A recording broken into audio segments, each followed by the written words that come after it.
split and how half of the group wasn't told it was all over. Together they sold more than 20 million albums, but they hit a sour note at the end. Hello, I'm Naomi Robson. That's the story of our own Savage Garden a little later. Also, no one bothered to tell Daniel Jones, one half of a super duo. In fact, we were there when he got the news. Karen Cooper reports. I can't say too much about it, as you could understand. I need to find out exactly what's been said and what's been released. And then, I'll deal with whatever cards are put in front of me, but I need to know exactly what's been put in front of me. Bloody hell, big news from you guys this morning. That is the first I've heard of it, and the only thing I've heard of it, which is my dad telling me he saw it on TV. So Darren hasn't called you? Well, no, we've obviously got to have a conversation here before I say too much. The news of Savage Garden's split came as a shock to many this morning, but no one was more stunned than the superband's guitarist himself, Daniel Jones. There's been some correspondence back and forth, emails on just other issues, nothing. This is just all news, so. Reports of the bust-up were splashed all over the country's newspapers and radio. Daniel's bandmate Darren Hayes, who is in San Francisco, is quoted as saying, "It's over, that's it, and Savage Garden is done." I don't know what's been taken out of context here. People get stories wrong all the time. Look what's going on at the moment with what pours out of CNN. You don't know what to believe, so neither do I at this stage. On the record, though, you're still great mates, still friends. Oh, yeah. The last time I spoke to him was probably about a month ago. And so today, when the news broke, unbelievably, Daniel had no idea. He was on his way to Brisbane radio station B105 to promote Aniki, a fellow Brisbane band he'd discovered, when his dad phoned to ask if the breakup was true. We actually knew before him. Yeah, I arrived and I sort of went, "Have you heard?" He goes, "I've heard something." And I was like, "Yeah, it sounds like something's going on." So, it wasn't a surprise because we've been telling people that are asking us that they were definitely fine and everything was all right. In the studio, Daniel was able to read some of the reports. The first thing he planned to do was make a call to the States.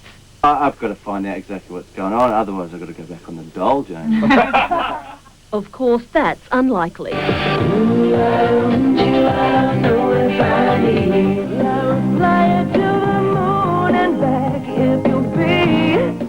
In just 2 albums in 4 years, Savage Garden has sold more than 20 million albums worldwide, had countless arias and #1 hits.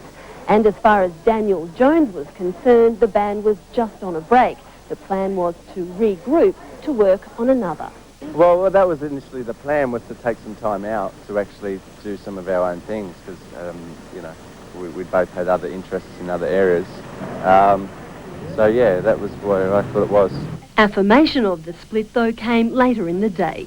Daniel tracking down Darren in the US and then calling a press conference. He was sincerely apologetic that you guys found out before I found out. And while he's not angry, Daniel is disappointed about the way Savage Garden was laid to rest. Yeah, if I had my choice, it would have been something we would have done together.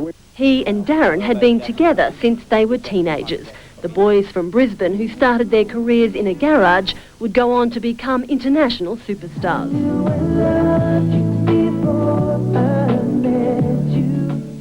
According to Darren, it was Daniel who put an end to Savage Garden, unable to cope with all the trappings of fame.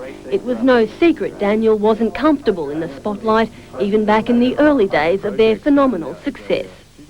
Yeah, there are days where I go, wow, I wish I could be on my own for a while here, With that now a reality, Daniel will concentrate on his production company and Aniki. As for Darren, his first solo album is almost ready for release.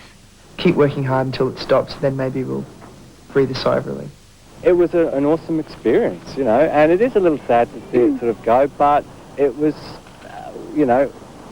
I personally would have preferred it if we just left that option open.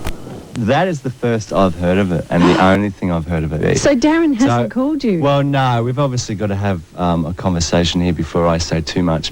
He was sincerely apologetic that you guys found out before I found out, and he just had no control over that. We're still good friends, that's the wonderful thing. Sally Eels, The Nightline.